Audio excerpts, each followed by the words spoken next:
The roadmap for the wildest ride in our lives is inside us thanks to our DNA. So would you be brave enough to discover where it leads? 12 New Zealanders have, and they're about to find out what really runs in their blood.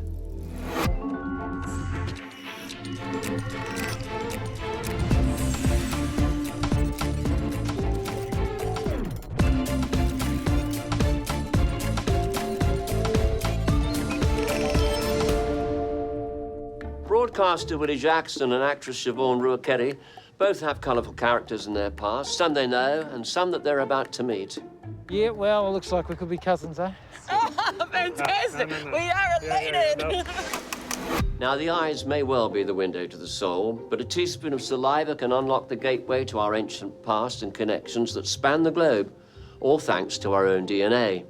Actress Siobhan Ruakere has a large extended family, but the DNA detectives have some new people to add to her family tree. Let's see how that prospect sits with her, shall we? That messes with my mind majorly. I can't understand it. The fact that I can take this test and trace back my roots and maybe meet some people that I would have never, ever in my life have met if it wasn't for this. Yeah, that blows my mind. My mum and my dad are so excited. That's one of the reasons I'm happiest about doing this, not just for myself, but for my mum and my dad. They are gonna love this. They're fully into the family history. Ah, Siobhan. Hello. Welcome to the surgery. Oh, thank you. I feel like I'm in trouble somehow. Well, Siobhan, this is all a bit exciting, isn't it? It's very exciting, Richard. So what's the current focus of your life?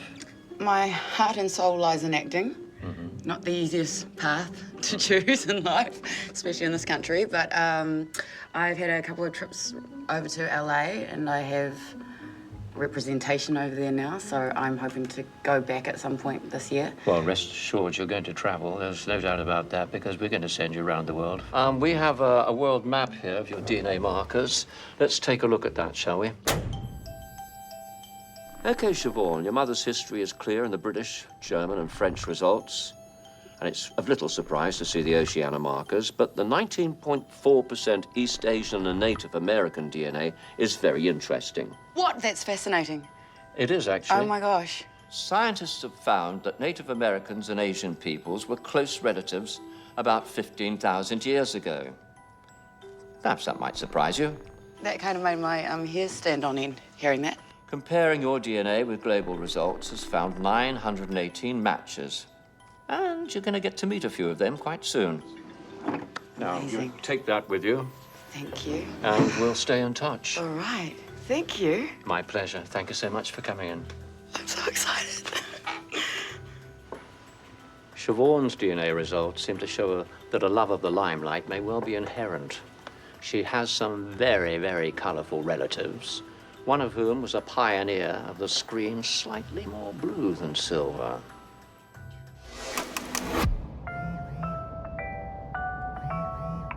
Siobhan, Siobhan, you're about to board a flight to LA. You think that's good? It gets better. You're about to discover a startling connection to a showbiz family.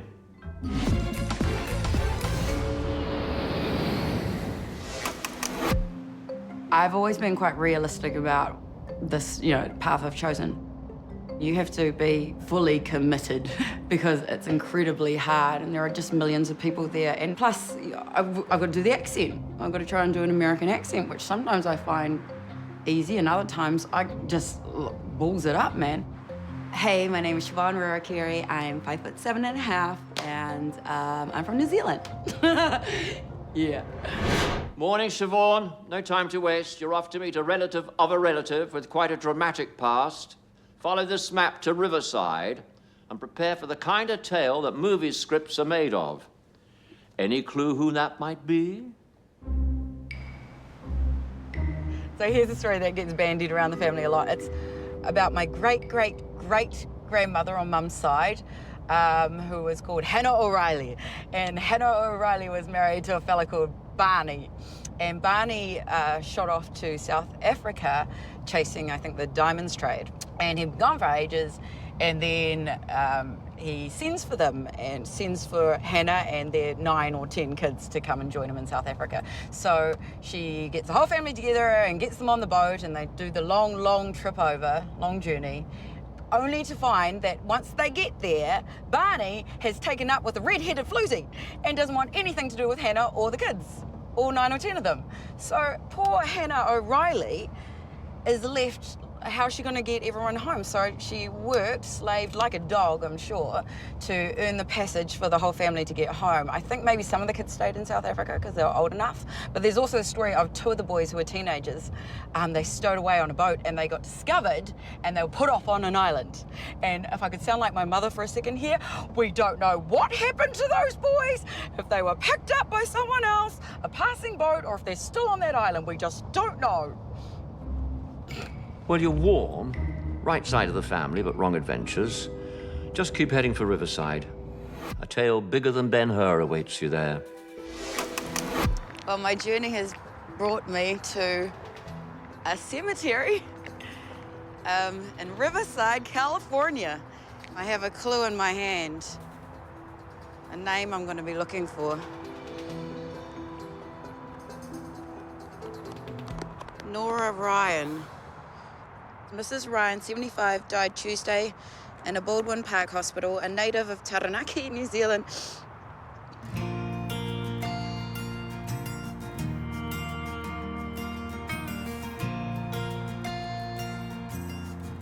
That's my grandmother.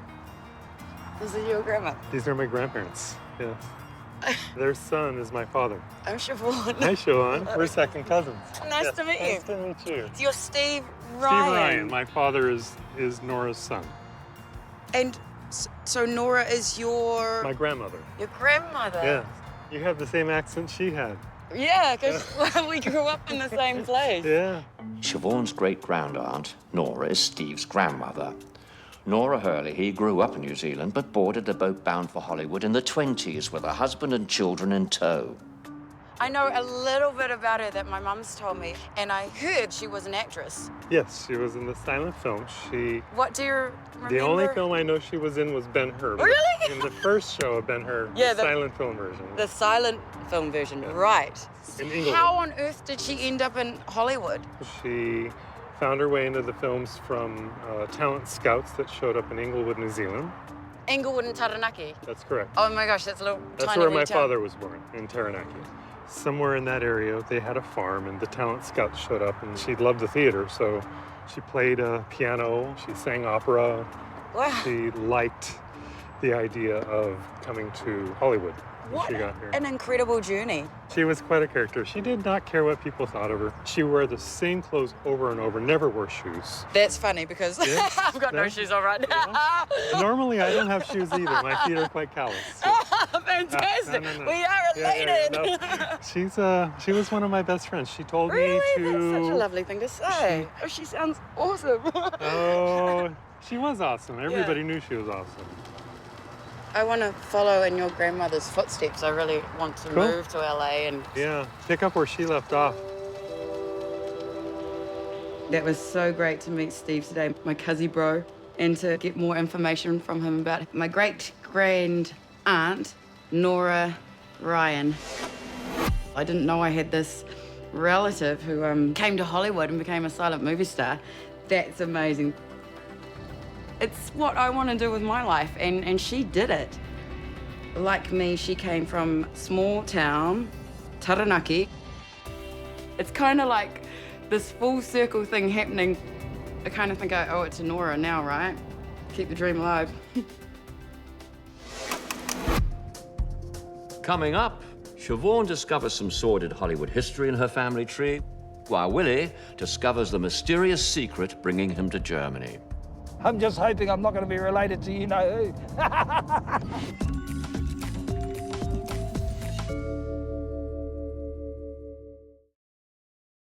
You know, choosing to discover the secrets hidden in your DNA can easily lead you on a merry global dance. An outspoken radio host, Willie Jackson, is about to put on his dancing shoes. But first, let's see what Willie hopes that he might find on his journey, shall we? The The whakapapa thing is everything, you see. The whakapapa thing for us is everything. I don't think some of my Pākehā mates can get over how many cousins I've got. We sometimes have 50, 100, 200, 300 cousins. That's unheard of, I think, in the Pākehā world, but not uncommon in our world. Well, people know me, I suppose, from broadcasting and, politics. But this is the work, this is the real work, this is the work that I love, working with our community. And we want to instill good principles, good values into them early so that they can be strong later in life. I'm not into inherited leadership. I'm into people who prove themselves, and I won't be jumping around out of my seat. So if all of a sudden I find out I'm related to Henry VIII or something. But you can't choose who your ancestors were, right? Willie, welcome to Mission Control. Pleasure. Good to meet you, Richard. Sit yourself down. Willie, you're not exactly backward in coming forward on your radio program. How do you suppose your listeners are going to react to this? There's a lot of interest at the moment from both audiences. Māori audience are fascinated because sometimes they want to talk about how Māori you are, and then in mainstream they want to know if you've got all this these other groupings involved with you, and they want to sort of say, see you weren't that Māori anyway. So it's going to be interesting. And your family, they're quite outspoken. What are they going to say? Most of them are fine. One or two are a little bit worried. Oh, they're about what? About what? I think people take this, they take this sort of stuff to heart, and it is really important. And that goes in line with a lot of thinking in terms of Māoridom. We're fascinated by, interested in whakapapa, ancestry. That's interesting, because so far it's all been anecdotal, hasn't it? Yeah. And this is a different trail completely, isn't it? Well, a lot of it is anecdotal. See, sometimes you don't know what's true and what's not. We can prove some truth with this. One would hope so. Yes, I have One would hope so. Well, we've got a world map showing your DNA markers and where they come from. Are you ready to see them? I'm ready. Okie dokie. There we go. Your DNA covers the globe, Willie. Your European markers reflect your father's side. The East Asian and Oceania ones represent your Maori ancestry. And there's a small trace of African DNA. Goodness gracious me. There's also some interesting traces from Spain, Portugal, and more. Can't go into that yet, though. More of that once you're on the road. Comparing your test with global results has given us 915 genetic matches for you. A couple of those are waiting to meet you. Yeah, can't wait. Well, that's it for now. I want you to keep that with you and wait instructions for your global adventure, which will come through soon. Thank you so much, Willie, for coming in. Thank you, Richard. Thanks Pleasure. very much. Excellent. It's not Willie's second cousins that are going to have everyone talking. Stay tuned. I think we're going to the States. That's my guess at the moment. Well, I'm hoping to be related to Jesse, Jesse. Michael, I'll take Michael Jackson, but probably way off the mark. Berlin. Oh, my goodness. All the way to Germany, eh? God, how many hours is that? 100? Oh, goodness. Oh, well, should be exciting. I'm just hoping I'm not going to be related to you-know-who.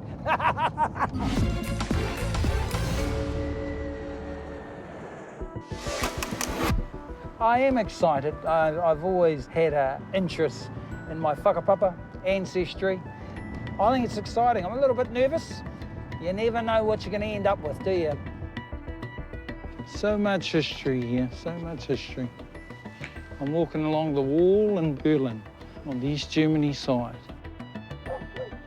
When I think about Germany, I think about our tipuna, I think about the Māori battalion. It's funny that. I don't think they came into the main street of Berlin, but I always think about what Rommel said, give me the battalion and I'll conquer the world. So I always think about our tipuna, my grandfather and all that lot, Ngāti Pro Sea Company. Kia ora. Willie, great news. Your DNA has revealed that you are linked to a small and distinct population. The Ashkenazi Jews. And it's a significant percentage. Wow. I'm a bit sort of stunned, looking and thinking about Jewish history, but I've never heard of any stories down that track. Now, Willie's test has revealed some rather amazing clues about his past. The 25% Ashkenazi markers tell us that a very close relative had ties to the Jewish community. How do we know this? Well, you see, we inherit 50% of our DNA from our mother and father, and they each get half of their DNA from their mother and father. And that means that 25% of our DNA is from our grandparents. So with 25% of Willie's DNA coming from a very small, distinct group like the Ashkenazi Jews, it's highly likely that a grandparent or great-grandparent came from that culture. The Jewish background is really surprising. It's fascinating, really, because, you know, I'm quite a supporter of the Palestinians. To help Willie come to terms with his Jewish roots, we've arranged a meeting with a local guide, Yoav. Hello, Yes. you must be Willie. Good to meet you. Oh, you're very, very sharp looking there, brother. Thank you very much, you too. Yeah, you look like the bros back in New Zealand. The Ashkenazi population descends from such a small group of people that everyone is related in some way or other. Yoav and Willie, therefore, are distant cousins. So for many of us, you know, on Talkback Radio, we've had this debate about whether Judaism is a religion or whether it is an ethnicity. You are born Jewish, right? And it doesn't really matter if you believe or if you don't believe. You can be actually an atheist, right? And you'd still be Jewish. Now, because Jews are so genetically distinct, we know that Willie will have people in his lineage that were also affected by the Holocaust. So what we see here are called the stumbling stones. We're supposed to stumble upon them, but metaphorically, not physically, not with our feet, with our hearts and minds as Germans. They commemorate victims of Nazi Germany. Since most of them were murdered in the camps, their bodies were burned, they don't have graves, they don't have headstones. Yeah. The idea behind the project is to give them surrogate headstones at their former addresses where they used to live. You know your history so well. The Germans, are they interested in this Jewish history or no? Typically they aren't. This is important history for this country. You know, importance is something very subjective. Yeah. It's a matter of perspective. Sometimes they would ignore precisely what's important. We're approaching a very special monument, I'd like to show you. Unlike most other monuments, it's not about what we see. And it's not about the table, nor about the chairs.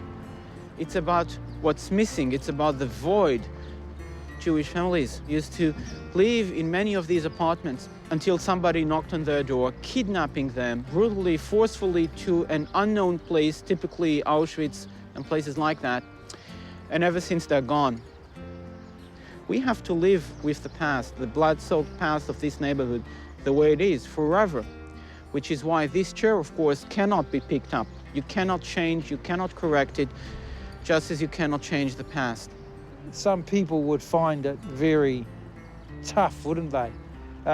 Being reminded of the sins of their fathers. I would think so, yeah. Incredible. You must have been directly affected with your own family? Definitely, yeah. Yeah. I would hate them forever. Yeah, hate. Yeah. Let's keep it in that Yeah, state. yeah. Oh, you would. You could not Yeah. help them. It is only human. Seeing that monument was pretty emotional and just an example of what Jewish people put up with. A lot of Germans are ashamed of what happened, and you can see why when you go to that memorial. Coming up, Willie learns more about his Jewish roots and a mysterious rugby connection, while Siobhan learns about her link to exploitation films. Your relative broke a lot of ground.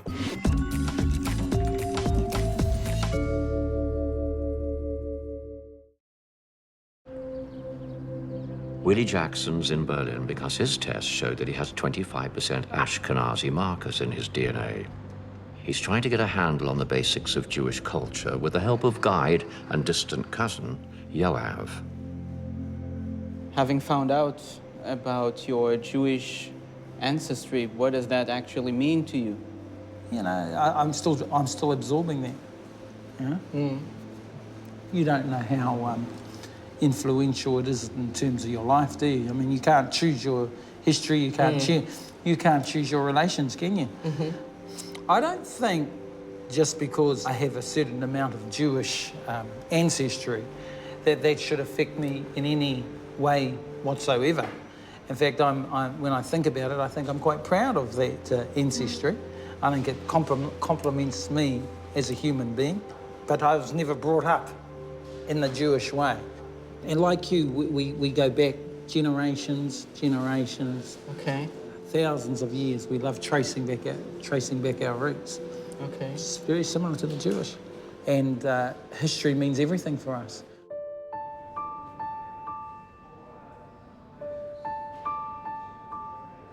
I was in two minds when I first found out about this, because I've really been on the Palestinian crusade through the years, and so to be told I've got Jewish background in history was a surprise and shock. There must be an influence from tipono, from ancestors on both sides. Half the world chess champions are Ashkenazi Jews. I thought that was amazing, really, to see. Chess has played quite a part of my family. My dad was a champion chess player, and my son's a champion chess player. We all played chess. I think there's something that you inherit from your ancestors. I really do.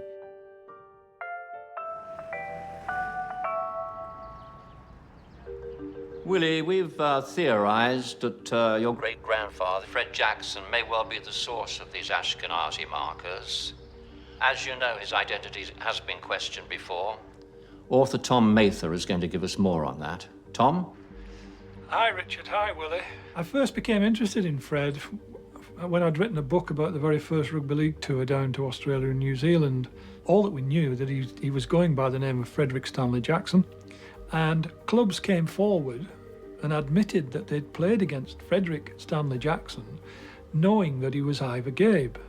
So then I'd got the aliases, basically, none of which existed. Because when we looked at the census record, no Frederick Stanley Jackson, no Ivor Gabe, and all of that changed when I got an email from, would you believe, Fred's nephew, Glenn Gabe. He informed me that the family had changed its name from Gabe to Gabe. And when we looked at the census records for 1881, there he was, Ivor Thomas Gabe, born 24th of August, 1877. Ivor Thomas Gabe, alias Frederick Stanley Jackson. Yes, thank you, Tom. Willie, it's very clear that Fred Stanley Jackson was an international man of mystery, and there's more than a sneaking chance that those Ashkenazi markers came from him. The DNA detectives have found descendants of Ivor Thomas Gape, one of his potential identities, and we're sending you to meet one or two of them. And we're going to gather DNA samples so that we can compare your results. So your first stop, mate, is London.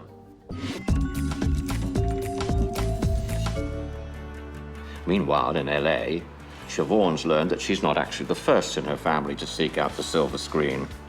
Learning about my great-grand aunt Nora, she took such a big gamble and it seemed to have paid off. So if she can do it, I can do it, eh? LA's probably a pretty scary place. Pretty soul-destroying for a lot of people. But I have had this dream for a long time now, and it's about bloody time I made it happen, right? Roll the dice, that's what I decided with this. Roll the dice, Siobhan. Hi, Siobhan. You seem to be very much at home in LA. There's no surprises, really, because you have another relative who made waves in Hollywood. Head downtown tomorrow. Brace yourself for some steamy and seamy stories about Dan.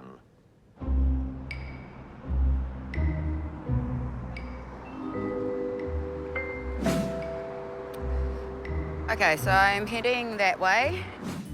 Great-grand-auntie Nora's daughter Margaret married Dan's Sonny.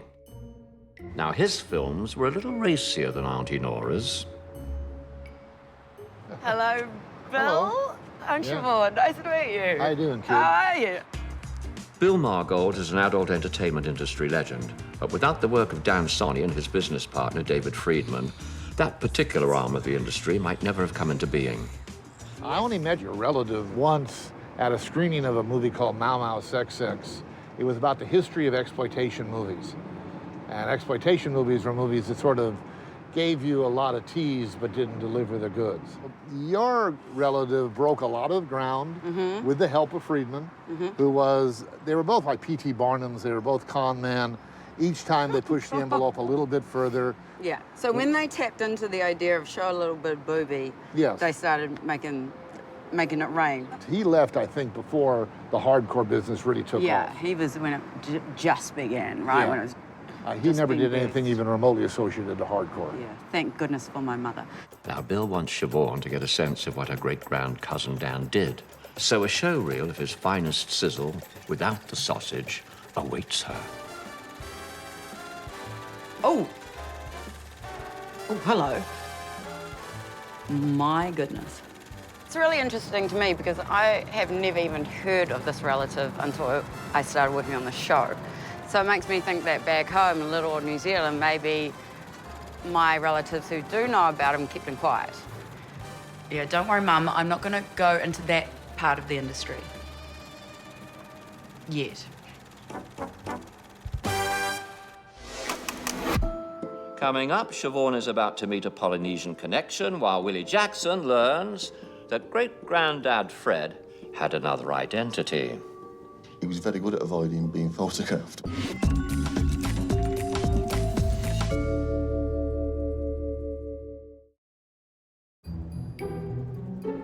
In London, Willie's on the hunt to learn if his great-grandfather, the mysterious rugby player Fred Jackson, was actually Welshman Ivor Gabe. Mark's great-great-great-grandfather, Rhys Gabe, was Ivor's uncle. And Mark's going to donate some of his DNA to help resolve this conundrum. Yeah, well, it looks like we could be cousins, eh? Possibly, yeah. Will So, that help me in terms of a place to stay here in London? well, we'll see if you're related first, shall we? How's that? Check the DNA Check the evidence DNA, before I order can the come DNA. knocking on your door.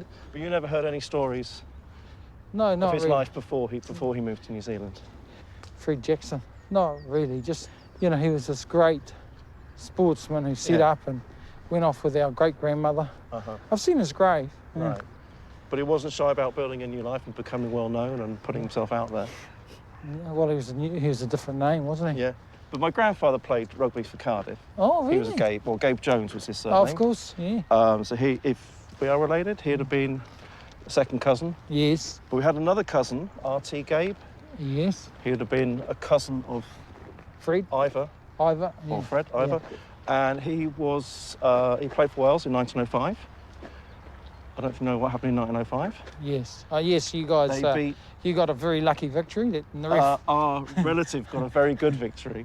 While the lab works on comparing Mark and Willie's DNA to establish once and for all whether Fred Jackson was Ivor Gabe, we've traced his early history, which leads us to Swinton. The White Lion pub was once the changing rooms for the Swinton Lions Rugby League team.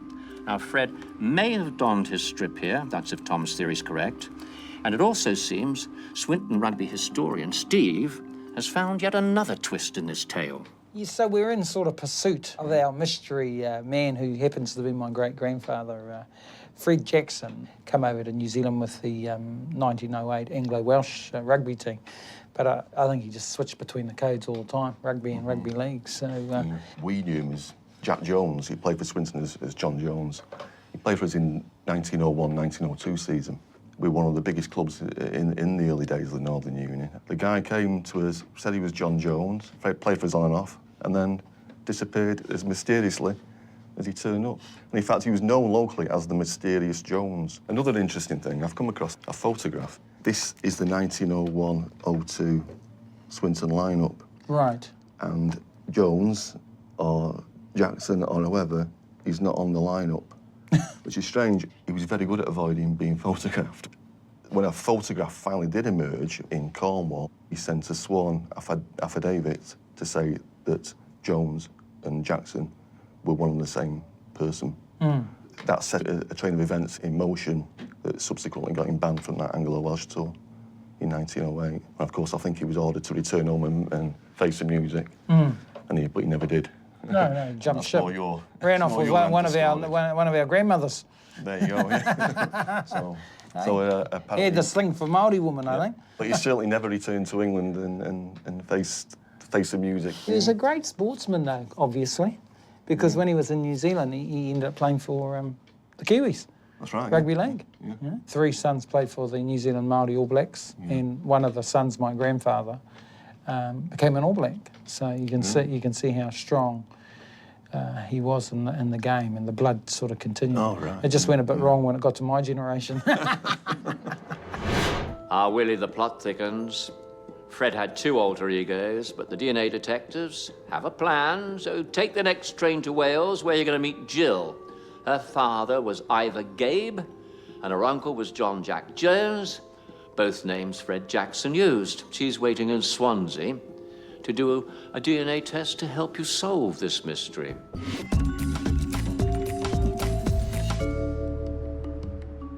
Actress Siobhan Ruakari has discovered that she's got silver screen connections in Hollywood, but if she follows the directions that I've sent through, she's going to meet a Polynesian relative who's mapped family connections back tens of thousands of years.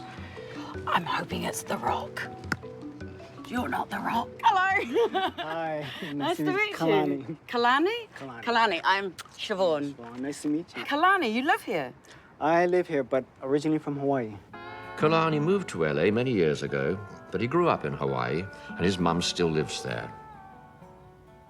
Kalani, one of the coolest things I found out when I got my results was that I have a splash of Native American, which made me want to jump up and down, especially because my mum who is, we say Pākehā, she's white, she's always had this crazy affinity with the American Indian people. She loves reading about them. She kind of thinks she was one in a former life. So when I got that in my results, I was like, yes. You know, the first thing I wanted to do was tell Mum. And guess what? She's not the only one. There's a lot of us Polynesian people are getting these small bits of Native American. Yeah. We're also finding that Native American people might come up with Oceanian as well. And it's because we have the same common ancestor going back thousands of years ago, like 10,000 years ago. So am I Pocahontas or not? Probably not.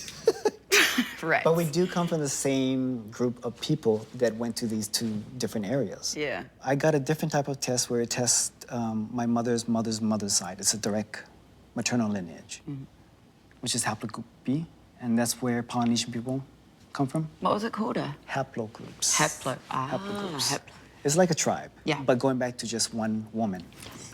And that can go back thousands and thousands of years. Migration started from Southeast Asia. Her descendants ended up migrating further south to, this is Papua New Guinea. And then they settled here, Samoa and Tonga, and then eventually on to New Zealand, Hawaii, and Easter Island. All started with one lady. Yes, but the haplogroup B, even though Polynesian people come from B, a lot of Southeast Asian come from B, and also her ancestors went all the way to the Americas. Native American people also have haplogroup B. Right. So Siobhan's haplogroup B ancestors were the branch of the family who took a shine to the warmer climes of the South Pacific. And now we found some more recent relatives who feel very much the same.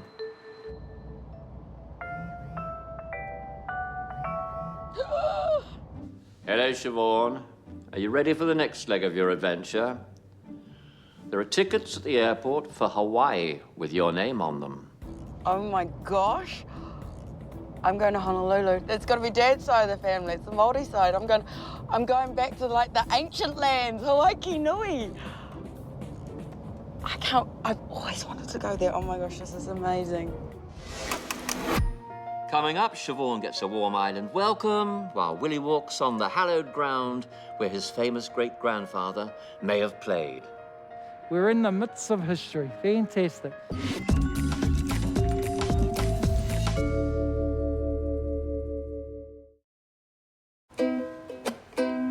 Hello, Siobhan. It's very likely that you feel very, very much at home in Hawaii, as there's quite a few relatives of yours in that part of the world. You're about to meet 2 of your DNA relatives, Charles and Chris Arno. Now, you share 7 DNA segments, so it's very likely you share several ancestors as well.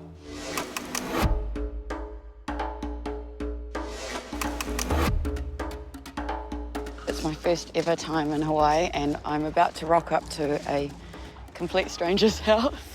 The only information I have is that I'm meeting a Charles and a Chris. And I really need to pee, so the first impression of me is probably going to be some random chick rocking up and asking to use their bathroom. Aloha. Aloha. Oh, wow. Oh, thank you. Hello. Hello. Aloha. I'm Chris, I'm his father. Oh, hello, Chris. Chris and Charles. Charles. Yes. Lovely to meet you. Lovely to meet yeah. you. Can I use your bathroom? Yeah. Come on. This is my grandfather, Paul Mahulu, and this is me. Look at you, handsome thing. There's a connection. Yeah. You know. I saw your sign up there before, e komo mai. Yeah, welcome. And we say haere mai in Māori, you know, welcome, haere mai. Do many people speak Hawaiian here in Honolulu? Well, there's a revival in the language right now. Like my time, like my grandparents' time, it was sort of against the law. You couldn't speak Hawaiian. You couldn't speak it. Yeah, when my dad was a kid in school, they'd get the strap or they'd get, you know, they'd get into trouble. Yeah, it's sad because we lost part of the culture, I guess, you know, a little bit of it, but they're trying to revive it now. It's really similar to what is happening back home in New Zealand, you know.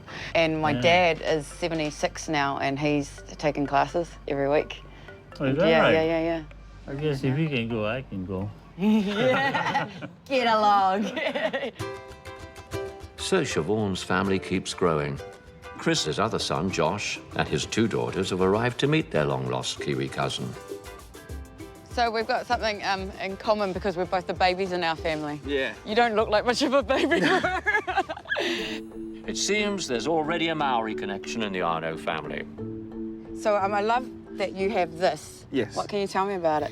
I got this in Wellington. This is like the family line, and it's shaped like a heart, and each one of these lines is my kids. And down here, shaped like a hammerhead shark, because he asked me about mountains and, you know, my sacred animal, whatever, and, you know, where my family was from. Yeah. And I didn't really know too much about it. And I feel kind of ashamed that I didn't really, you know, get my culture down. And I feel the same way about being Māori, that I don't know much about it. But the older I'm getting, the more interested I'm becoming in it, yes. you know? Yes. I think that's really cool. That's I so like, cool to see that. 13 years, something like that. Yeah. Nice. To me, it's very, you know, it's very personal. And, you know, it represents my family. Yeah. And who I am. I'm really glad you had that experience. Like, Yes. I'm happy, proud that, you know, you came to my country and, you know. I am too. And, Yeah. you know, just to think 20-something years later, here I am talking with you. I know, it's crazy, right? Yeah. That is crazy. Yeah. That is awesome. You know, who would ever known? Oh, because of DNA.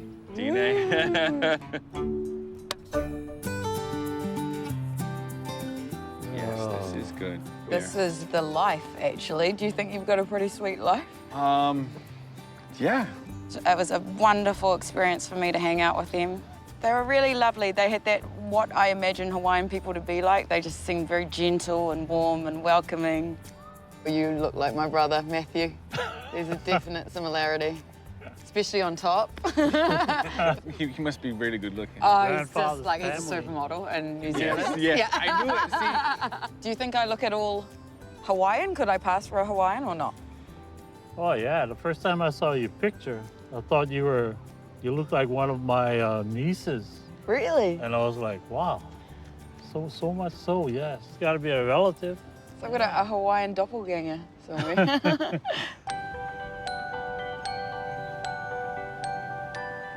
Meeting Charles and Chris and Joshua, it's something I never would have ever imagined would happen, and it's so weird, and it's still blowing my mind that there's these 23 chromosomes that have somehow linked me to them. They did feel like family. Somewhere way back when, one of their rallies got it on with one of my rallies, and some mass migration probably. But how cool that, you know, I could meet them, and it's a really lovely place to feel connected to. I mean, it's stunning. It's breathtaking. And now I feel like, yeah, there's a little piece of me here.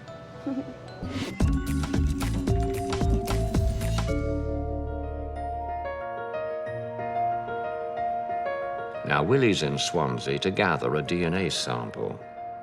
The DNA detectives have found Jill Morgan, who had relatives with the name that Fred Jackson used as a rugby player. And as keen footy fans, Jill and her husband Denzel are keen to help resolve this mystery. So there was this thought that my grandfather changed his name from Ivor Gape to Fred Jackson. Yes, the name makes you think, doesn't it? Yeah. You know, because there's not a lot of Gabes around this area now. Do you think that your grandfather or your great-grand changed his name for some reason? It's certainly looking that way. Yeah. It's certainly looking that way. We'll find out, but when we get some tests back from you in terms of your of the connection, but wouldn't it be funny if there was a connection? Oh yeah. Yeah. Well, it'd be nice. If you were coming over home, come to my house for a holiday, because life is sometimes full of those sort of surprises. Yeah. Yes. I got quite a surprise to find out I had some Jewish ancestry. No Jewish connections or anything? No. That sort of came up in our Not DNA. that we know of. Yeah, well, same with us. Yes. Yeah. Have you thought about having some Māori relations? Have you thought about that? Just be nice to know if we are, yes or no, Well, I isn't tell it? you what, And there'd be a lot of the neighbours jealous. connected to the rugby team. yes. Be lovely to be related. They got a lovely Manaki side. You could feel the warmth from that whānau. We're in the midst of history. Fantastic. I wonder if the old grandfather played here. You know, if the DNA doesn't match up, then we're back to square one, aren't we? And now that he's got the DNA samples from Mark and Jill, the lab can look at what DNA, if any, they share. Willie and Siobhan have certainly enjoyed discovering relatives long lost to them. And a further bombshell, thanks to our testing, is that Willie and Siobhan share 10 segments of DNA, which puts them at second or third cousins, which, unless they've been holding out on us, is going to be news to them as well. Willie Jackson! That's where the argumentative streak comes from. I don't even know if I've met Siobhan, to tell you the truth. She is from Taranaki, eh? Same sort of whakapapa, eh? And speaking of whakapapa, the DNA results, which will prove whether Willie's great-grandfather was a Welshman or not, are now in. Willie? Yes, thank you. Your DNA results have had us on our toes in the lab. We've done further testing, and we know now for sure that your Ashkenazi Jewish markers are on your father's line. We also have in the DNA results from Mark and Jill, the descendants of the Gape family. Bit of a shock there, because while their results show that they're related to each other, neither of them actually shares any DNA with you. So who your great-grandfather was still remains something of a mystery. The mystery continues. Well, I suppose I'm not that surprised, because it seems to be a theme of the Jacksons. You know, I don't get too worked up about, you know, the percentages of what you are. The reality is you are a product of your upbringing. And I'm a product of my upbringing, which has been, you know, 99.9% Māori. So I'm a product of that, you know, whatever the DNA results said. DNA contains the roadmap of where our ancestors came from, but studying it can raise new questions even as we attempt to answer the old ones. We all have links in our blood to places and people that we could never have imagined. So who's going to be curious enough to take the test next week? Why don't you join us and find out?